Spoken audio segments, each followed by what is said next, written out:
Speed. Gör ingen risk att man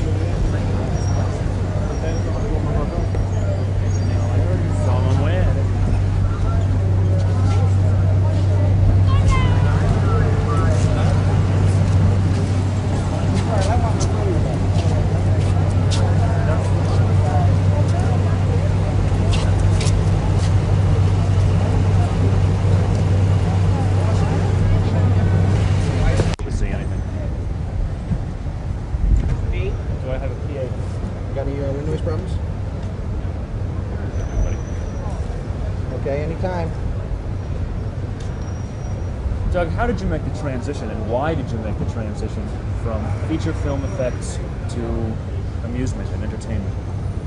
Well, I look upon entertainment as a very broad subject.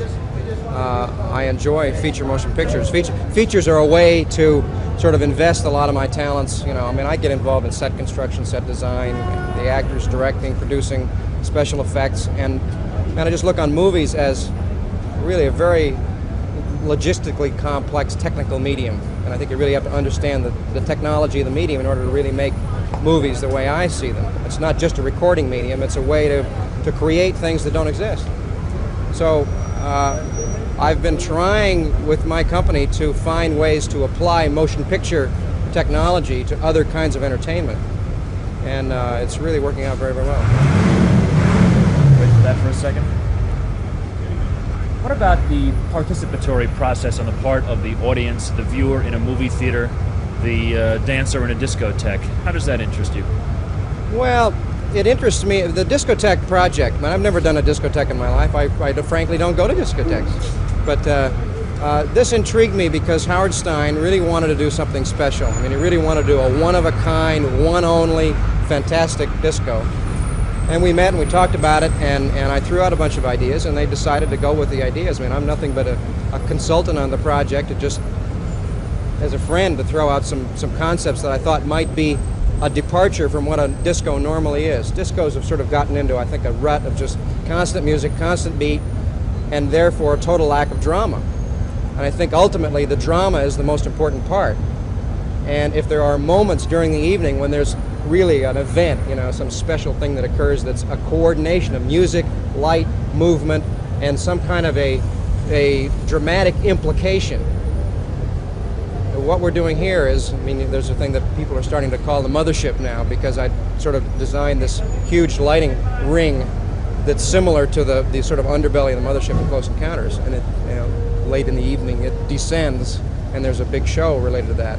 And we hope that if we create a good enough job and enough drama, that there'll be a moment in the evening when everybody's just going to stop dead and watch this thing, you know. And if that's what happens, we'll feel we did our job right. Where do you go from feature films, designing or ideating disco decor and the experience in a disco? Are you moving further into audience participation in the entertainment process, and how so? Yeah, very much.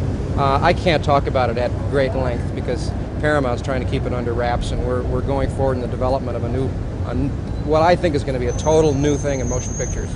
That's going to be bigger and better than Cinerama ever was. I think much more realistic, much more three-dimensional, much more like what you might imagine in your mind's eye of a big 3D holographic environmental participatory film. And we've been shooting experiments in this process I've been working on, and really, the audience becomes a participant in the movie. They're no longer a voyeur sitting in a theater watching other people interact. They become part of the action.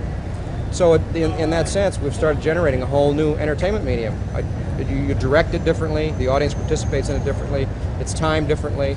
The whole concepts of the movies are designed to exploit the sort of environmental realism of the process.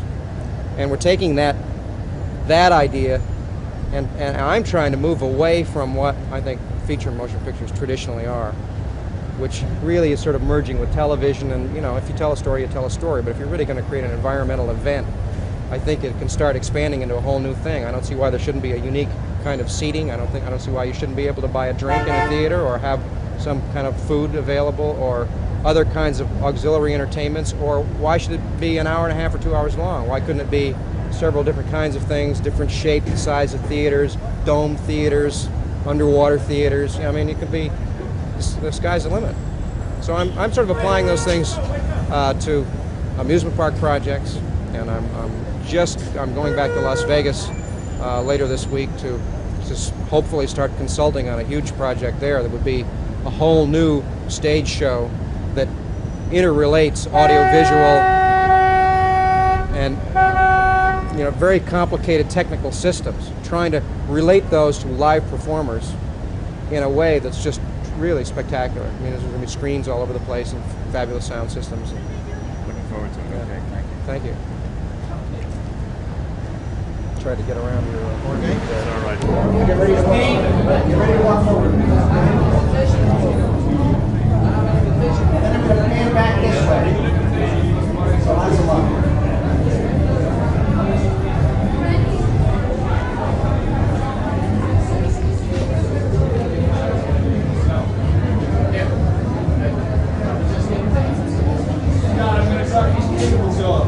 Okay. Hurry it up though, okay, Tony? Walk ahead of me, Joe.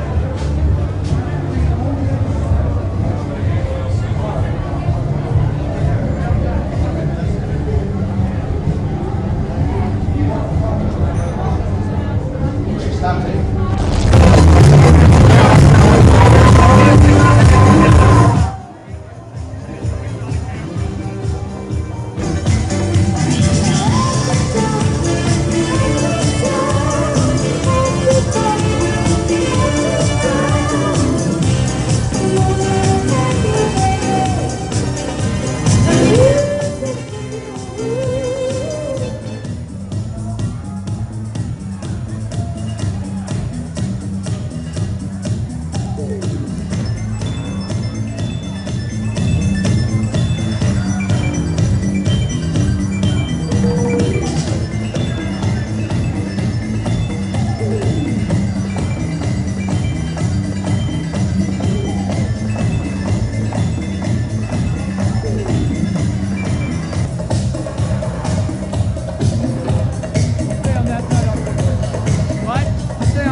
Test.